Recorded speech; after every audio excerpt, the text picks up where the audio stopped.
14 विद्या के राजा वो ज्ञाता रहे। रुद्र ही रौद्र का रूप धारण किया, जिनकी गणना नहीं रूप कितना गरे। अरे भोज भारी किए गरीब तोड़ा गया। अरे मैं हुई मैंने मैं को मयम कितनी करे। अरे धार नगरी धरा परी बताया गया। कभी महेंद्री कलम शक्ति की ज्योति जले।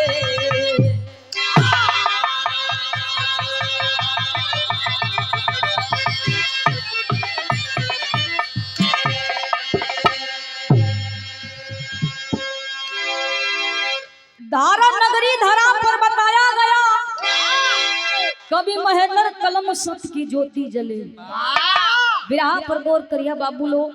विराह के अंदर एक लाइन कव्वाली का अंदाज है।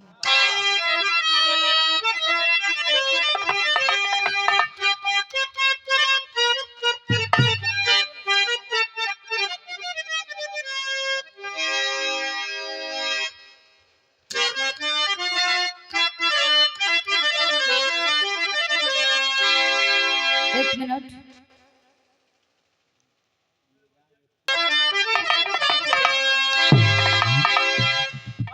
अरे कि परिवर दिगार आलम, वो परिवर दिगार आलम, अलम अलम बना दे परिवर दिगार आलम।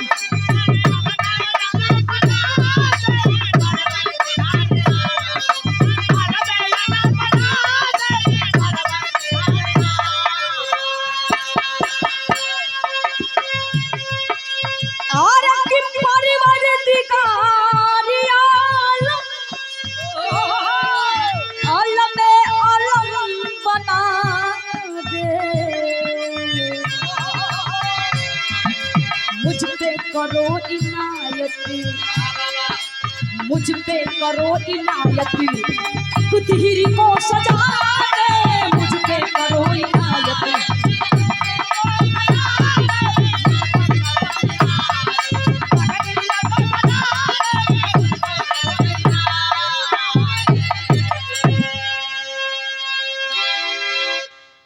ई तो कव्वाली बा, लेकिन कवि जी विराह के अंदर बड़ा सुंदर भाव लिखत वन। कैसे?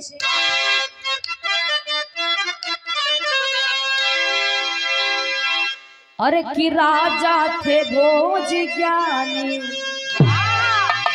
अरे कि राजा थे भोज ज्ञानी, गरिमा महान थी राजा थे भोज ज्ञानी।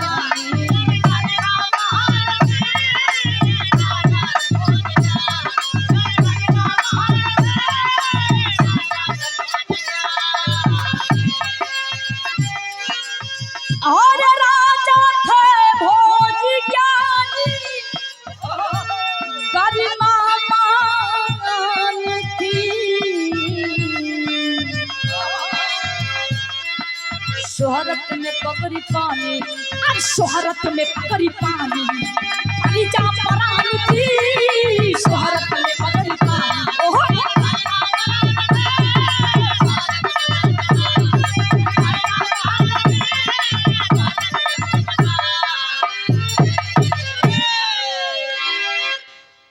मास्टर आवा।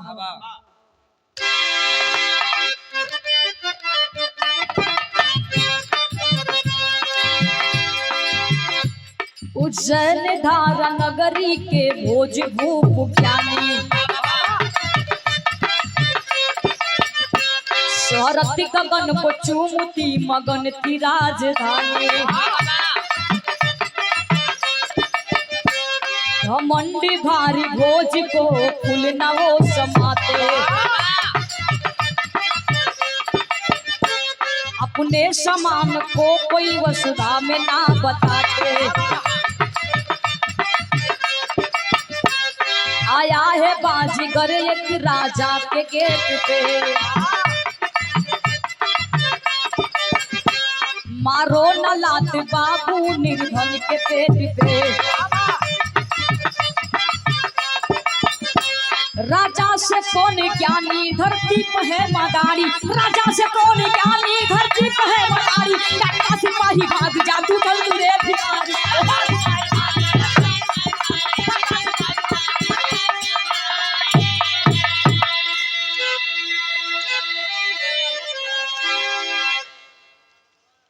अच्छा बाबू से जरा एक बिरहा पर गौर करा लोगन।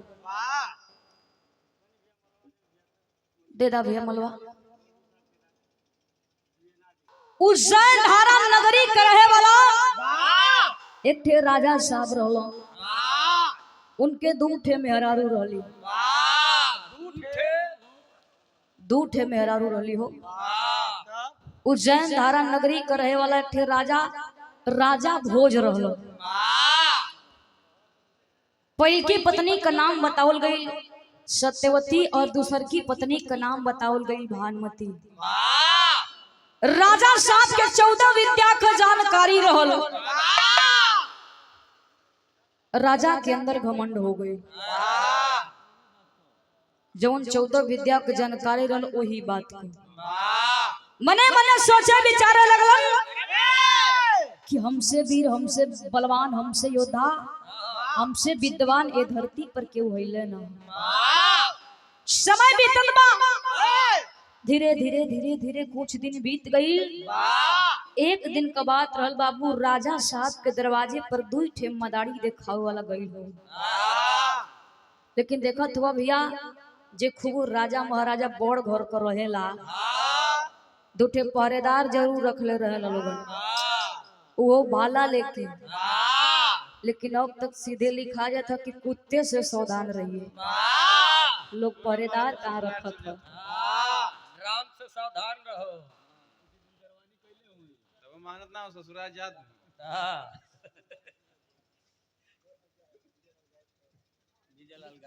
पहरेदार भैया 2 ठे लगल हो। मदारी वाला हाथ गोड़ जोड़त हुन कथुन भैया हमके राजा साहब से मिले के बा। राजा साहब से मिले के बाद कुछ कला, कुछ विद्या, कुछ अपन हम खेल दिखावल चाहत बनी। ए बाबू जब इतनी बतिया वो दोनों पहरेदार सुनो थमन तुरंत डांट देते हैं, कहते हैं कि अरे ये राजा से बड़ा है धरती पर कौन ज्ञानी है। आई 2 कौड़ी का मदारी के जात हो के तू कौन खेल या विद्या दिखाइयो हमरे राजा साहब के। बतावा 14 विद्या के जानकारी हमरे राजा के पले, आ तू झूठिया का बहस कैले हुआ। ए बाबू अंदर नहीं जाए देथवन। फिर कहला कि भैया ए पेट पर काहे लात मारत हुआ। ये हमन का रोजी रोटी है, ये हमन का काम कई कि अपन पेट पर्दा चलावल जला, जियल खायल जला, ये हमन का धंधा है। सुनले रहनी है कि राजा साहब बड़ा दानी हवन, केहू उनके दरवाजे पर आवला, केहू के खाली हाथे नहीं जा देवला। ए बाबू जब इतनी बतिया दोनों पहरेदार सुनलो, मने मने विचार करे लगलन कि अरे यार ये तो बात सही बोल रहा है। राजा के पास खबर पहुंचल बा, गई हवन कथन की राजा साहब 2 ठे मदारी वाला वही गेट के सामने खड़ा हवन, तो उससे भेंट करे कथन कुछ अपन कला दिखावल चाहत हवन। और वो एक ठे बात कथन कि हम साथे साथे उनके एक ठे विद्या बताई। ए भैया राजा साहब सुनलो, क्रोध में लाल, वो मने मने बेचारे लगलन कि हमसे बड़ा विद्वान, हमसे बड़ा जानकारी वाला ये धरती पर कौन हो। ई कुल कहाँ से आ गई सब। ए बाबू राजा साहब का आदेश भई, दोनों मदारी वाला अंदर गई हो। सिंहासन पर बैठल बाड़ा राजा साहब, दरबार भरल बा। इधर मदारी वाला अपन कला दिखावे लगल बाबू। लेकिन ओकरा पहले राजा साहब मने मने एक ठे बात सोचत हुन। सोचना का विराम एक ठे गीत लगत हो मास्टर।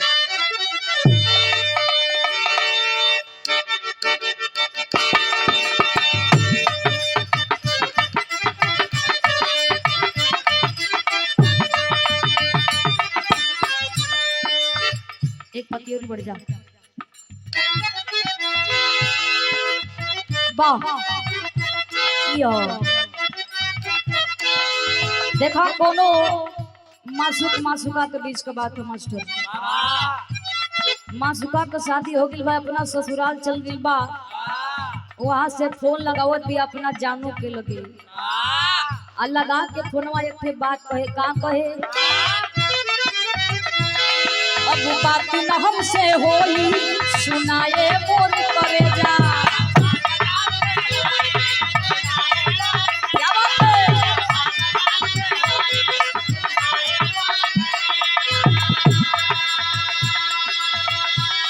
पहले पाड़ा तू जवन मोबाइल आके लेगा, पहले पाड़ा तू जवन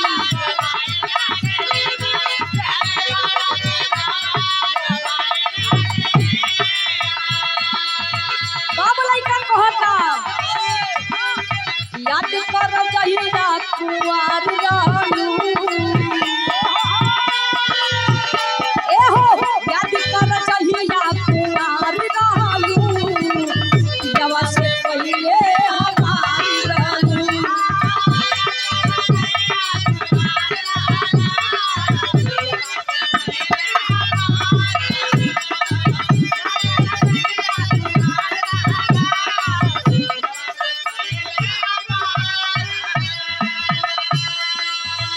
लेकिन बाबू बिरहा में बड़ा सुंदर भाव लिखल गई। राजा साहब सोचत कहूं सोचे राजा ज्ञानी बाटे खब कितना पानी, सोचे राजा ज्ञानी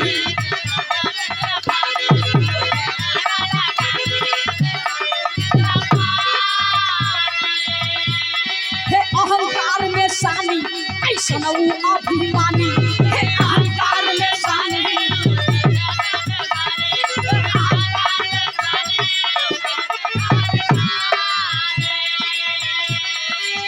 जादू बरक खेला दरबार कइले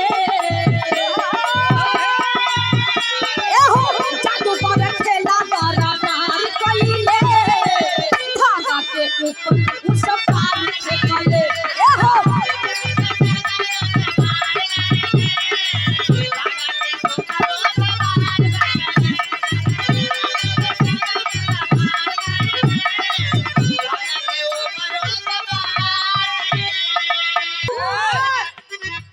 मदारी वाला अपन कला लगल देखावे। एक टे कच्चा धागा रहे बाबू, उ मदारी वाला कच्चा धागवा के आसमान में फेंक दिहलस, लेकिन उ धागा जमीन से बाबू 3-4 फीट ऊपर रही, जमीन में सटल नहीं रही।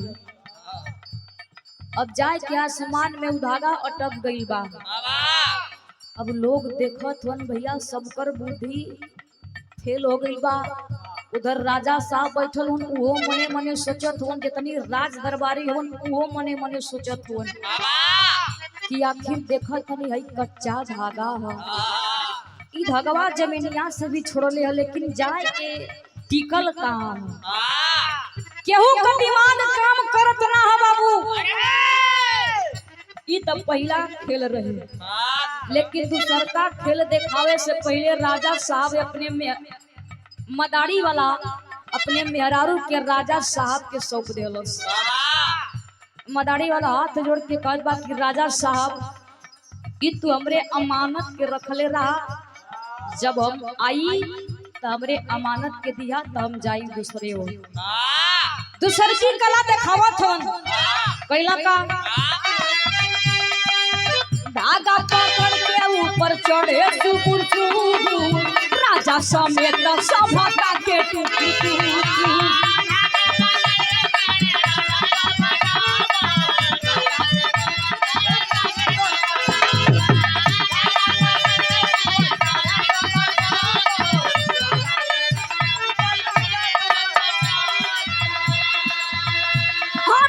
गर्दन कटाला नीचे यार गिरने, गर्दन कटाला नीचे यार गिरने, शंका में सारा नर नारी फसले।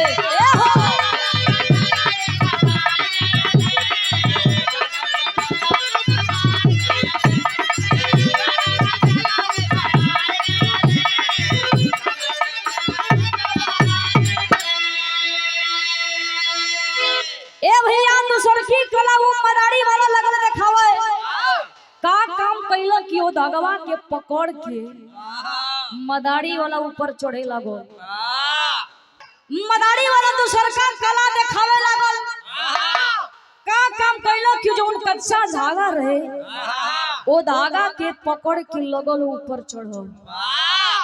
चढ़त चढ़त भैया जबले सबके लौकल तबले सब भैया अपन मुड़ी ऐसे ऐसे कैले हो। ओकरा बाद मदारी वाला अंतर ध्यान हो गई। अब सब अपन कपार खजुआवे लगल, मनी मनी सोचे लगल कि अरे बाप रे बाप, ई देखा कच्चा धागा ऊपर फेंकलो हो जाके अटकू गयल हो। आई देखा तीसरवा ई कहाँ जाके अटक गयो। ई बुझा था कि कोनो कच्चा खिलाड़ी ना हो, ई बुझा था कि कोनो पक्का खिलाड़ी मदारी वाला हो। समय बीतल बा, लोग मने मने सोचत हवन। धीरे धीरे धीरे धीरे कुछ छोड़ बीतल, तब तक बाबू ओ मदारी वाला को सरवा इ नटई कट के ऊपर से नीचे गिर गई। अब तो लोग औरी अबाक कि सरवा का नटैया कैसे कटले हो। बतावा वो कच्चा धागा पकड़ के चढ़ल हो। तौले भैया नटई तो गिरबे कइल, शरीरियो गिर गई सनवा सनवा। लोग अचंभित हो गइलन कि अरे बाप रे बाप, ई का होत बा राजमहल में। कहला कि अरे बाप रे बाप, जल्दी उठावा, दाह संस्कार करा। लोग ना तो बड़ा फंस जाल जेमन का बुरी तरह से। ए भैया हाली हाली उठौला पठौला बाबू सजा बजा के लगैलन। शमशान घाट पर जो वही चिता में आग लगावे जात हो, तब तक उनकरे मेहरारू के पता चल गई। उनकरे मेहरारू के संजोग से नाम भैया सत्यवती ही रहे। जो वही चिता में आग लगावे जात हो, मेहरारू वहां पहुंच गई। अभी चिता में आग नहीं लगल बात तोले मेहरारू जाके समय अपने पति के साथ सती हो गई। लोग दाह संस्कार कई के अइलो, खाली भइल ना बाबू। जब घरे अइलन ठंडा दिमाग भइल। लोग कुछ देरी खातिर मने मने सोचला कि अरे यार बड़ा बुरा भइल, ई दोनों ठुरा मर गइलन, अब का होई हमनी का। समय बीतल बा, तब तक भैया धीरे धीरे कुछ छोड़ बीतल। शाम का पहरा बा, भी किरिन नइखे डूबल। तौले मदरिया वाला आए के राजा साहब के समनवा खड़ा हो गई। अब तो औरी अवाक हो गई राजा साहब के। रे बाप रे बाप, कहो ई तो मरल लई कहाँ से आई गई। लोग अंदर अंदर डेरात हो कि वह भूत आ गल। ए वो भूत हो वही नियर लग भूत हो। ए भैया लोग मने मने सोचत हो कि अरे बाप रे बाप, भाई मदरिया कहाँ से आ गई। कहो एकर चिता हमन के जरूरी है मर गयल हो, एकर दाह संस्कार हो गई हो। कथन के रे बाप रे बाप, एकर कहीं तमवा तना न हो। हाथ जोड़ के कथन के प्रभु, तो तोहार हम का खैले हैं, तोहार कुछ हम लेले हई। बतावा कुछ भइल कोनो दिक्कत में परेशानी है का, के जे का करे तू अइला अपने खून हथवा देखावत हुआ लगत है कि ये मदरिया वाला नहीं भैया, ई ना उनकर बात करत है। ए भैया कहे लगलन ये जगह करेला जैका अपने खून खानदान में कौन हमन का गलती, कौन गुनाह कैले हैं जा। मदारी वाला कहबा के राजा साहब, देखा तू दिनवा में सपना देखे लगला का, हम भूत ना हई, हम उहे मदारी है जवन धागा पकड़ के ऊपर चढ़ल रहली। देखो हमके पागल मत बनावा, हमरे मेहरारू के दाग हम लेके चली। हे भैया जब ये तनी बतिया मदारी वाला का राजा साहब सुनल, जितनी राज दरबारी वाला वो सोचत हन कि अरे यार ये दोनों ठुरा मर गइल, ई कौने मेहरारू का बात करत है, कुछ समझ में नहीं आवत हो। फिर कहतन कि कोई राजा साहब के मेहरुआ के नाना लेके भागी। राजा साहब के रहना गइल, कहला कि तुम्हारी पत्नी तो मर चुकी है, तुम भी मर चुके हो, तुम्हारी पत्नी भी मर चुकी है। मदारी वाला कहबा कि ना राजा साहब, तो के गलत फहमी हुई हो। कहला एक ठे बात का, कहला मास्टर बिरहा में एक ठे गीत लगत।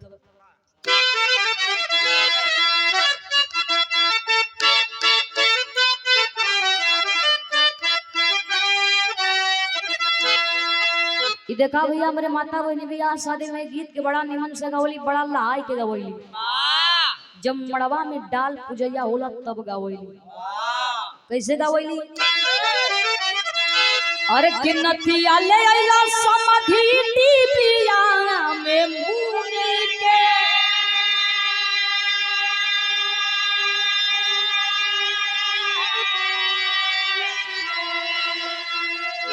आखी खोल के देखावाना तकारी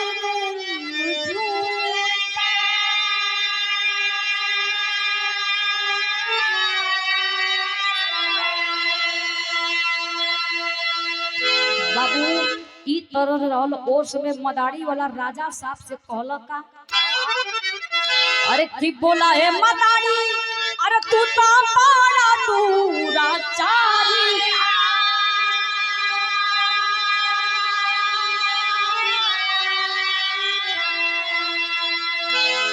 घर में चोरवले बाड़ा देता हमारे नारी।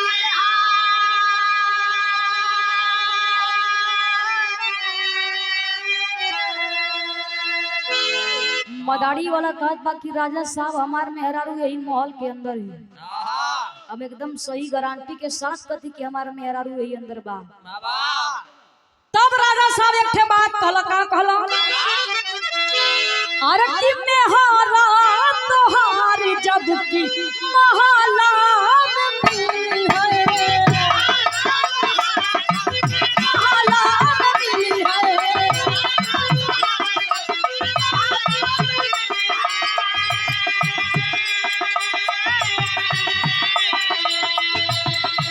आधा राजा पाठा राजा तोहरा के लिखी है।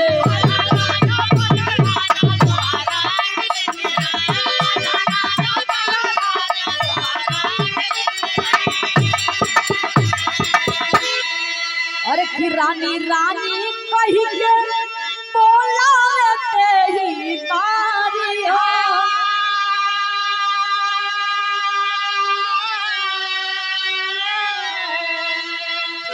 अमोल से मेहरा के दैल से आकावारी।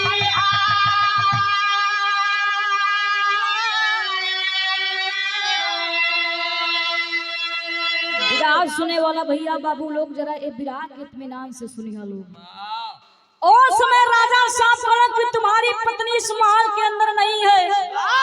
मदारी वाला कहत बा कि ना राजा साहब हमार मेहरारू यही महल के अंदर बा। राजा साहब कहला कि अगर तुम्हारी पत्नी इस महल के अंदर मिल गई तो तुमको आधा राजपाट तुम्हारे नाव कर देंगे। मदारी वाला कहता कि भइल हुआ तू हमके आधा राजपाट देवे वाला, तू जब हमरे मेहरुआ के चोराई के रखले हुआ तो तू हमके का आधा राजपाट देबो। ए भैया लोग सोचत बा कि अरे बाप रे बाप, है मदारी का जात हो के दू कौड़ी को राजा साहब के चोर बनावत बा, ऐसन ऐसन बात कहत बा। ए भैया तब तक मदारी वाला अपना मेहरारू के लगला कहला कि सत्यवती, ए सत्यवती, अच्छा ही पहले कहे कि सत्यवती, ए हमार सत्यवती, ए हमार सत्यवती, हाथ का दिखाओ तो। अरे कहाँ हो? अरे ए बाबू तब तक उनकर मेहरारू सत्यवती महल में से आई के अपन खूब हंसत हंसत आई के मदारी वाला के अकवारी में धोई के पकड़ लेली। अब लोग योरी अवाक हो गई, कपार पर हाथ धोई के लोग सोचे थे कि अरे बाप रे बाप ई का होत, बड़ा अनर्थ हो गई। ये दोनों ठरा सरवा मरल रहल सो कहाँ से आई गलो सो।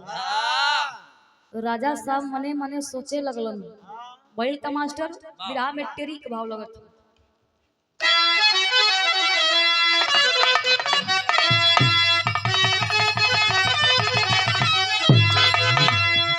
अरे की घमंडी चकना चूरी हो गई, अरे ये भैया घमंडी चकना चूर हो गई, राजा प्रजा के सामने हो गई बेनूर बेनूर बेनूर।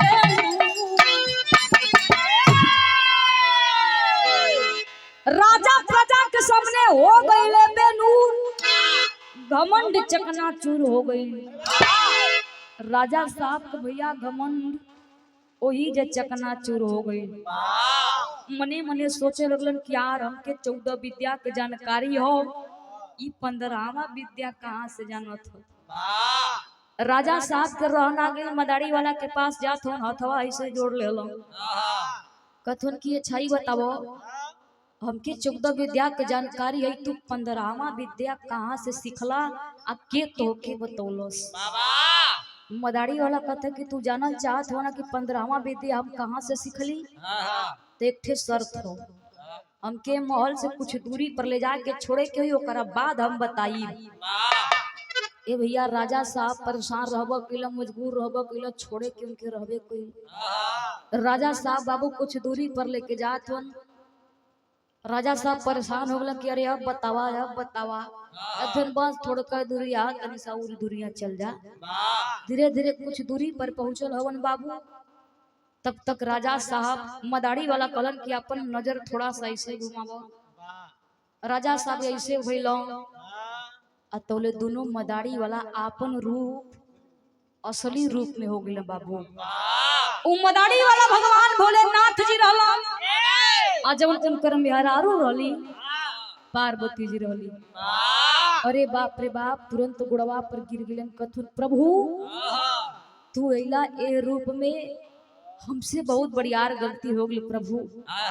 भगवान भोलेनाथ कथुन की 15वां विद्या सीखना है ना तुमको। कलो कि हाँ प्रभु 15वां विद्या तो सीखे के बा। ए बाबू बतौला ओ समय राजा साहब गइला कहाँ बिरहा में गीत लगत मास्टर।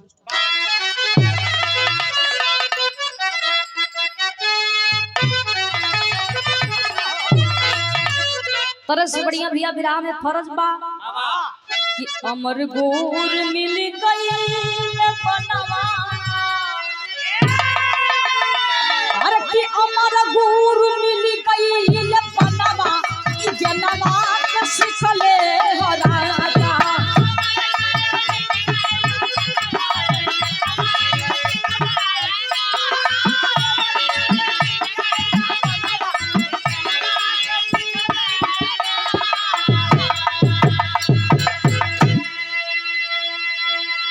ए बाबू बतौलन भगवान भोलेनाथ वहां से तुरंत एलन अपने राजमहल में, घोड़ा पर सवार होत हवन।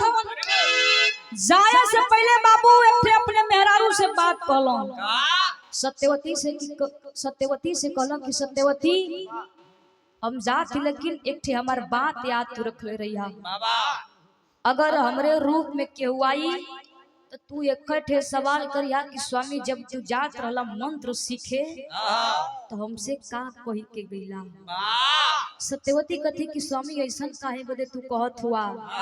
कथो नहीं ऐसा घटना कभी घट भी सकेला।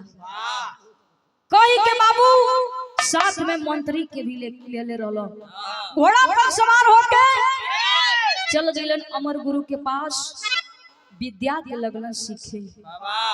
विद्या सीख के परिपूर्ण हो गए बाबू। इधर जवन मंत्रिया रहो, जवन मंत्री रहो, इहो सर्वा चोरी से सीखता रहो।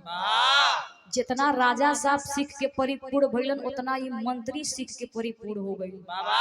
अब राजा साहब कहना कि जब सीख लेली अब चली अपने घरे की ओर। तब तक जवन मंत्रिया रह बाबू छिपल रह तुरंत दौड़ के आके घोड़वा कुली खड़ा हो गई। घोड़ा पर सवार हो गए राजा साहब और मंत्री भी बैठ गई। धीरे धीरे कुछ दूरी पर जात हो बाबू एक ठे जंगल रहो। वही जंगल में मंत्री सवाल कर देलस, कहे लागल कि राजा साहब एक ठे काम करता, जवन तू विद्या सीखे गई रहला ओके तनी सा सिद्ध कई के देखला। राजा साहब के भैया वही जब मोती मरा गई कहला कि विद्या तो हम तोके जरूर बताई, लेकिन देखा कोनो मरल पक्षी होकर लेके आवा हम बता दे। ए बाबू संजोगा से कुछ दूरी पर जात हो तब तक एक ठे मरल सुग्गा मिल गई। सुगवा के लिया दिलन बाबू। राजा साहब घोड़ा पर से भैया उतर गिलन, अपन लगले विद्या देखावे। का काम कइलन कि अपन शरीरिया छोड़ के कोई तोतवा में समा गइलन। लेकिन जवन हई मंत्रिया रह सरवा इहो सीख के परिपूर्ण रहल।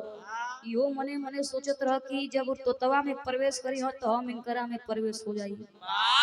तो बोले अपन शरीरिया छोड़ के मंत्रिया राजा साहब के प्रवेश हो गई। इधर राजा साहब तोता बन गेलन, इधर जौन मंत्री रहल नकली राजा साहब बन गई। राजा साहब बाबू वही बने में तोता बनते रहे लगलन। इधर मंत्री घोड़ा पर सवार होके गई राजमहल में। सत्यवती के बोलावत बा, सत्यवती अपन मारे अछर गुछर हो के खुश होके आवत थी। और मंत्री भी बड़ा खुश रहो। सत्यवती कथी कि स्वामी एक ठे हमसे तू बात कहले रहला न, जाए जब जात रहा एक ठे हमसे बात कला, तू एक ठे बतिया हमके बता दा। कहलो कि कवन बात? सत्यवती कथी कि स्वामी जब तू मंत्र सीखे जात रहला तो तू हमसे का कही के गईला? अरे बाप रे बाप, वो जब सुन ही ना रहलो बाबू तो कहियो कहाँ से कह तक कुछ हो तो हम तो से ना कहले रहली। ए बाबू तब तक सत्यवती चिल जाती है, कहती है कि जाओ यहाँ से, आप हमारे स्वामी नहीं हो, तुम कोई पाखंडी हो, हमारे स्वामी ना हुआ। तू डांट के भगा देती है बाबू। लेकिन जो दूसर की पत्नी रहली भानुमती उनसे कुछ नहीं कहले रहल, उन्हीं को निजाय के रहे लगलन। धीरे धीरे समय बीतत बा।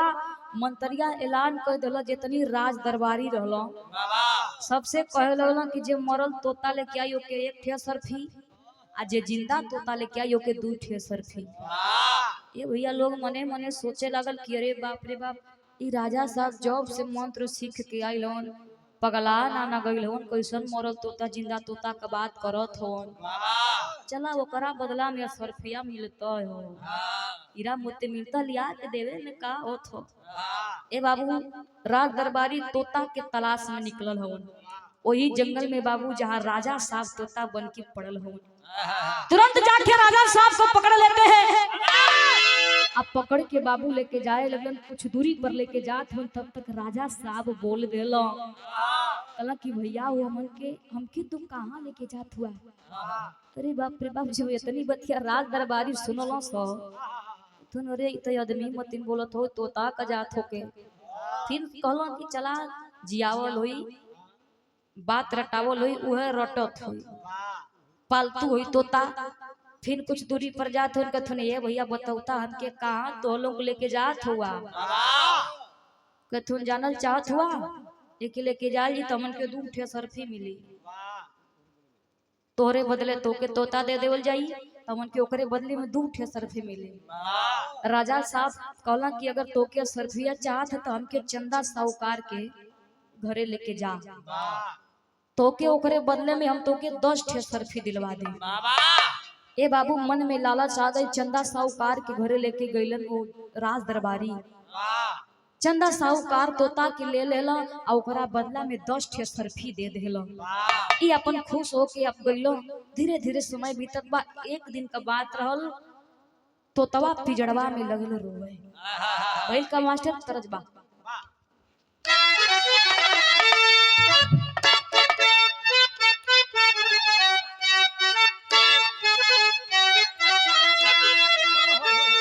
और कि पिजड़ा में रोवेला सुगनावा ना हो,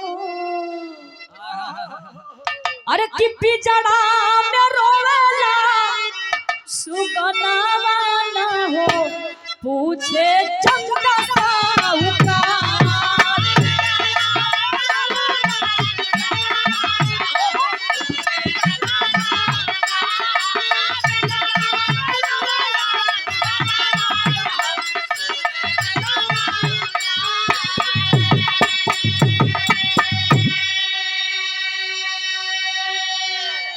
समय बीत गई बाबू, धीरे धीरे 3-4 साल बीत गई।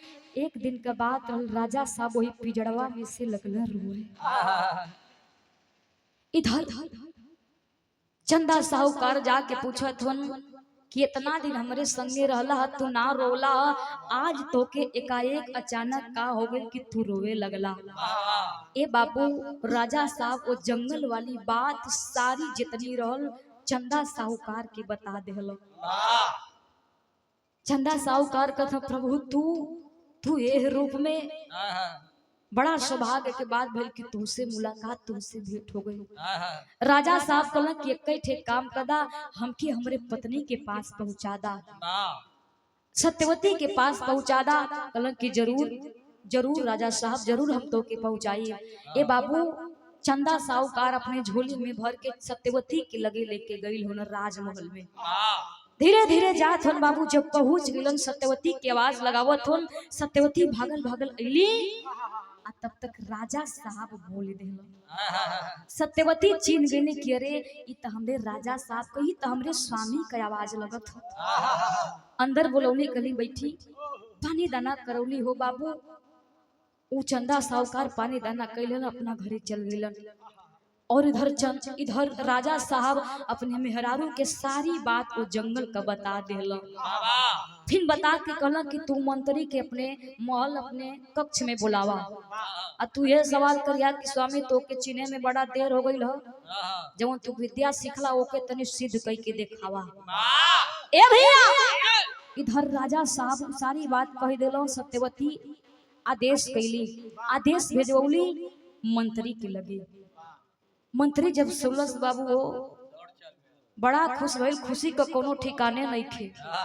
मने मने सोचे लागल कि अरे वही तो एक ठे मेहरारू अब डबल हो गई। ए भैया अपन मुस्कियात जात उनके का पता कि अरिया साजिश रसल हो, उनके का पता कि अरिया हमार गर्दन कटाई।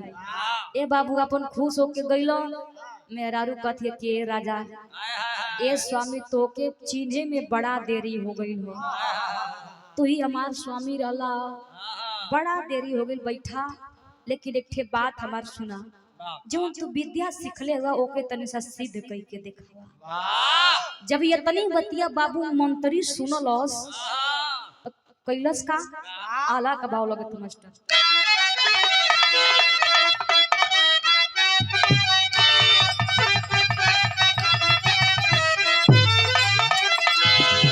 अरे कि रानी का बात सुन के हसल सुन छलिया बाबू।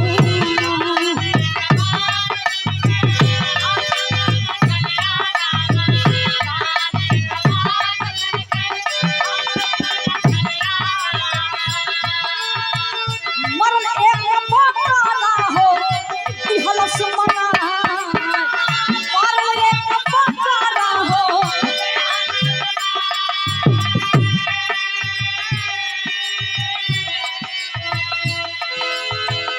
छोड़ के शरीर आशा माइल बकरा में बाबू।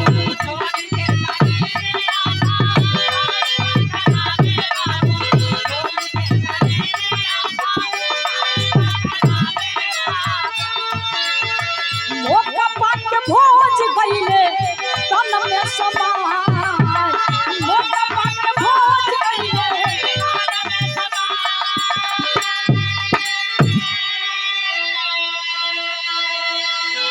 ए बाबू बड़ा हौसत हो कथुन सत्यवती हम तो के विद्या जरूर सिद्ध कई के दिखाई, लेकिन एक ठे परेशानी है।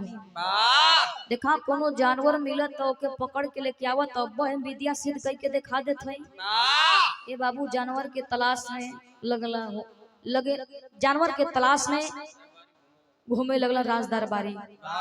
कुछ दूरी पर जात हन बाबू, तब तक एक ठे मरल बकरा मिल गई। हो बकरा जेके खस्सी बकरा कहल जाला उहे समझ में आइल बड़ू। ए भैया वो बकरा के पकड़ के लेके आई लवन। आ का काम कइला कि राजा साहब ओई कोने बैठ के तैयार रहे। मने मने सोचत हन कि जब ये अपन शरीर छोड़ के बकरा में समाई तो हम अपने तन में समाई। ए बाबू मंत्री अपन लगल विद्या दिखावा, का काम कइला कि अपन शरीरिया छोड़ के बकरा में समा गई मंत्र के द्वारा। और राजा साहब का काम कइला कि अपन शरीरिया छोड़ के तोतवा में से मंत्र के द्वारा वही अपने तन में समा गइलन।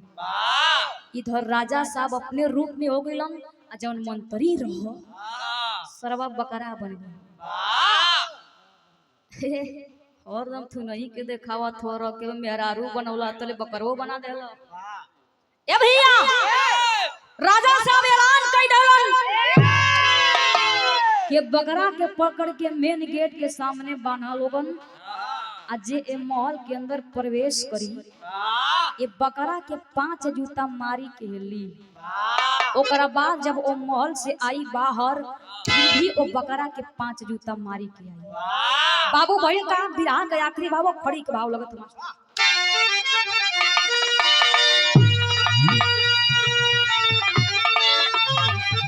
अरे के उठा के जूता अरे उठा के जूता मारा तब फटल बा कपड़ा अरे के उठा के जूता मारा तब फटल बा कपड़ा त छोड़ ले दुखवा में धरतिया मन तरी बकरा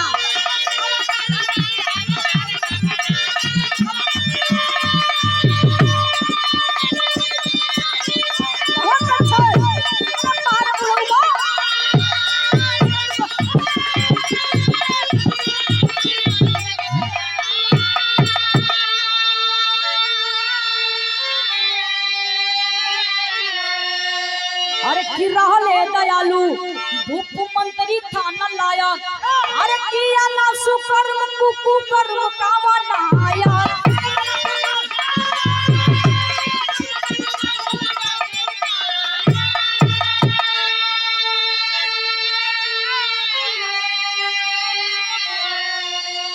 अरे कि मैंने गेट पर कायम आज पाओ कर्म की बारा तो छोड़ ले तू खवा में धरतिया मन तारी बकरा ए बाबू राजा साहब ऐलान कर देना कि बकरा के पकड़ के ए मेन गेट के सामने बांधा लोगन जे भैया अंदर प्रवेश होखे महल के अंदर जाए ओ बकरा के 5 जूता मारी के जाए वही कपड़ा पर बात करो थी आ जब वो महल में से बाहर आवे फिर भी वो बकरा के 5 जूता मारी के आवे ऐसे ही मरद मरद भैया बकरा झुलमुलाई गयो आ एक ठेमो का बड़ा गुस्सैल रह भैया वो जंतर रह इतनी हाई फाई का जूता पहन के आई वही बकरा के सामने खड़ा हो गई आ मने मने लगल सोचे कि सरवा मंतरिया हमरे राजा साहब के बड़ा परेशान कैले रहले बतावा हो ई राजा साहब का भेष बना के ई हमन से यह न तो तवा मरवावत रह सरवा ये सरवा रहा ए बाबू का काम कइलो वो आदमी जवन जूता मरलस ही कपारे पर कि बकरा रामदात चियार लेलो हो बाबू लगना हंस हो कहो तोर दिमाग ना खराब हो गइलो हां जूता पर बतावा बकरा का जान जा तो कथो कि लगल हंसो हां त करतलियो कपड़ा में घोपी देखी हंसो हां बतावा भैया केहू का जान जाता कथो कि लगल हंसो हां ए बाबू बकरा राम ये दुनिया के छोड़ के चल गई बाहर बकरा लेकिन राजा साहब अपने हाथे कुछ नहीं कैलो उनके सजा देवे वाला राज दरबारिया खुदे रहलो लेकिन राजा साहब एक पुण्य वाला काम जरूर कैले रहलो ओ बकरा का बाबू वही उज्जैन धारा नगरी मेन गेट के सामने वो बकरा का मकबरा बनौले आज भी कायम है भैया वही मेन गेट के सामने बकरा का मकबरा बनौले हो लोग आज भी ओजा जाला ओ बकरा के जिंदा न पावला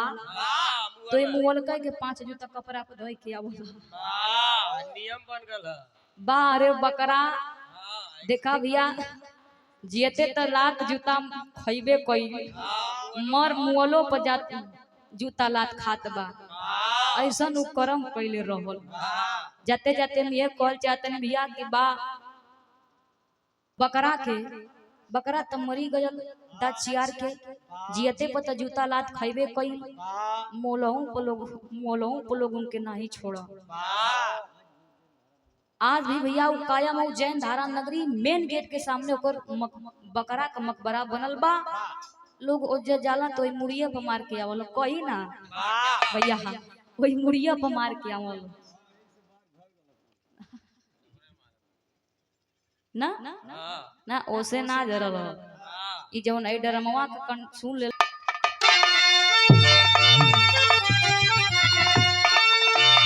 अरे कि जय जखाड़ गुरु जतु लवटन किला रे फुलवारी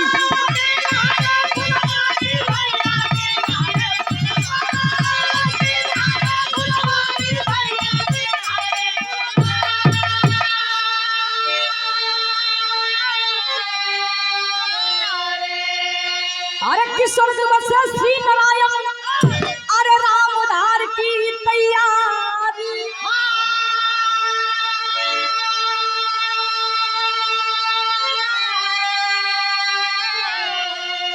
अरे की खमंड चकना चूर हो गई के बाबू खमंड चकना चूर हो गई खुशी महेंद्र पाल के मंत्री था उठंड हो खमंड चकना चूर हो गई